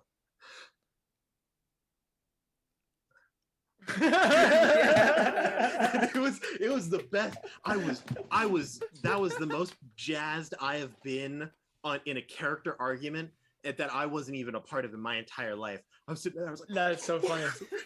like it was so cool. Like that was, I don't even remember what you said, but it was like the Oh my straight up coldest gosh dang retort. Like it was undeniable. It was That's so good. funny. I mean, Way to hey, go, that's Drew. what happens when you argue with Paladin. You know? Is this time when I get to talk about myself now? Yeah, talk about yourself, think dude. Yeah, Aaron, give us all your backliners. I Aaron, like hearing Aaron. Aaron the brag. connoisseur. Just a second before Aaron goes, I would like to point out, Aaron has so many beautiful one-liners that I specifically thought of ones that he didn't say because I knew that we were going to talk about it. So don't just think that we're just Like, avoiding Aaron because really, he's not really great. good. Like he just has so many Yeah. that we had to Yeah. talk about the other people. So they also had participation trophies. Just so everybody Okay, knows. I would keep also like to preface that I was going to answer with it may be a blind faith, but it's not a foolish one. going. That's my favorite. Oh. And then I was also going to mention have a conversation with Cather. Yeah, so those were my two favorites. Things that notably stand out to me as track ones. There is the "then you are a fool" moment. Basically the first argument that he had with Cather. Mhm. And that was That was just another- a that was that a was a moment. case. Yep. And then the probably the biggest like single statement one-liner that I can think of as Tarak that I said also to Cather. Mhm. Oh, this is good. Cather I is know what you just could such say. a good one to just either be the problem or the solution. There's no in between. Just always stellar. Was the after Cather attempted to kill the orc and Track stopped the blow. Well, still my favorite. Later he like walks up and he's like, I'm sorry, blah blah blah blah blah. And Track's like, I'm not upset with you. I'm just disappointed because out of all of the people here, I expected you to be the one who knows the shame and pain of being in chains. Oh, It was just and I think that is also one of my favorite lines because that is another of the more humbling moments for Cather, which honestly it actually kind of sounds like an oxymoron because like most of the time Cather I like to think is actually fairly humble, but sometimes he does like step, kind of he steps forward a little bit and a little bit too much sometimes. And I Yeah. love that because like I did the Havel thing that happened with Ryan early in our conversation happened to me in that moment. Mhm. When literally he delivers that line, I'm like, I have nothing. I have nothing. There's nothing I can say to be like, because I'm just like, you're totally right. I 100% agree with you. I'm just an Yeah. idiot. It's that moment that every person has. Well, at least I should say at least once. Well, I should say at least once, probably multiple times, where you're arguing and you're heated and you feel that you're right, and then the other person says something and you're like, you're Well, absolutely right. I'm well, totally wrong. dang. I'm just a dick, and I'm so sorry. There's not a whole lot that I can do to make this better, so I'm just gonna shut up. I'm just Sorry. I'm just gonna go over here. Yeah, like And then- the only way I can fix the situation is by not being here. I also have to bring up a much more recent one, which is my favorite monologue that I have had, and it is the Tarak threatens Grotz monologue. Yes. Yep, that was a good one. Bro, Yes. that was That was just so I was good. like I was shaking. Like It was so good. Well, Oh, it's, very good. it's you've been waiting for that moment for months. I've been literally planning out that monologue in my mind because I'm like, Well- I know it's gonna happen. I'm going to talk to Grotz at some point in time. I need to know what I need you to say the threat again. How did you threaten him? So it starts off.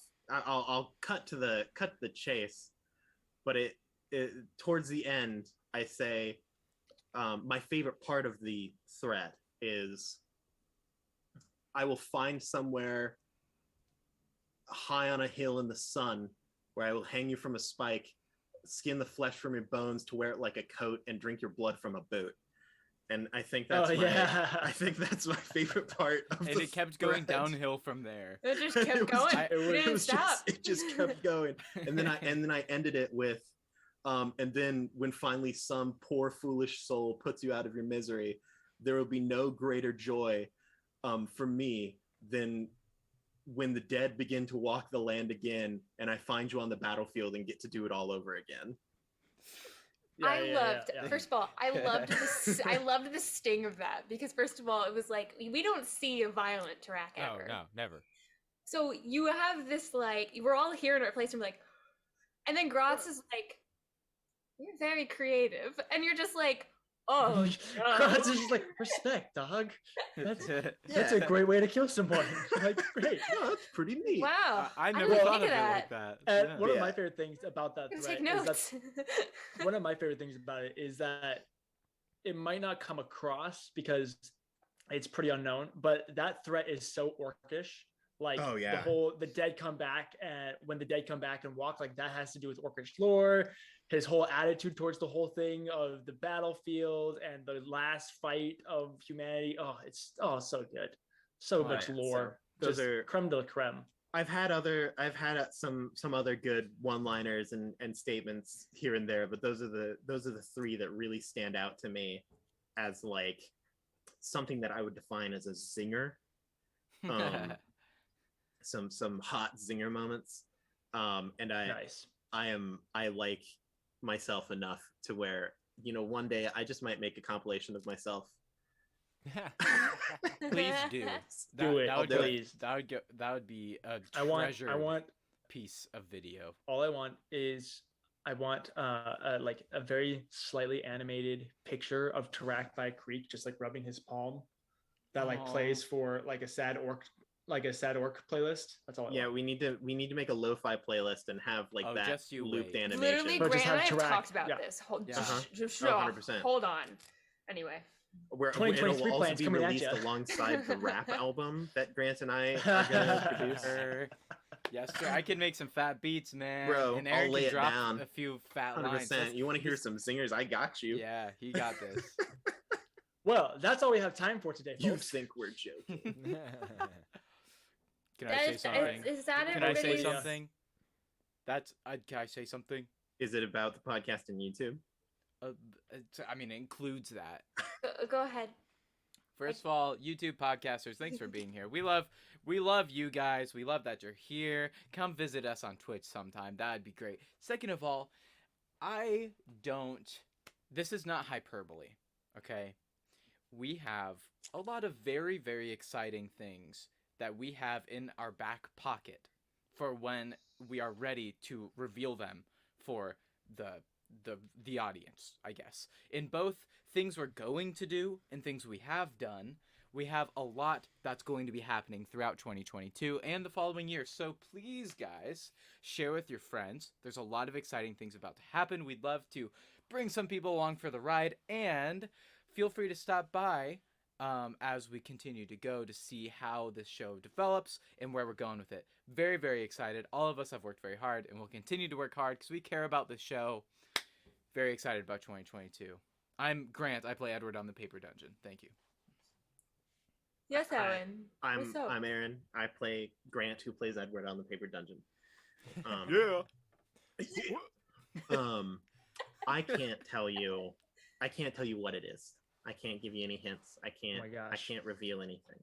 What I can say is the next episode is episode 53, right? Mm-hmm. 53? Yes. 53. Specifically 53. It isn't an episode that you're going to want to miss. No, Facts. it isn't. You're going to want to be there. Now, the things that you'll see in that episode will last, but the vibe will never be the same as when we come back with the first main campaign episode. 2022. Here's the real tea, though. The surprise that is going to be presented in this next episode has not even been presented to the majority of the people in this call yet. I'm just so jazzed. I'm so pumped. There's So electricity pumped. in the air, baby. Can we please end the stream so I can see it, Right. please? No, you can't see it yet. It's not done. Anyway, just for a little bit of context, I've been working on stuff for over 2 months before this. I'm having a blast. Grant and Drew have been working on stuff with it as well, and oh my god, it's good. Okay. Anyway, we'll see you next. I'm back next week, guys. Wander Spirit. Yeah. So be there or be square. Good luck and Godspeed, Dungeoneers. We'll see you next time. Oh wow, that was such a clean outro. That was such a clean Happy outro. 2022.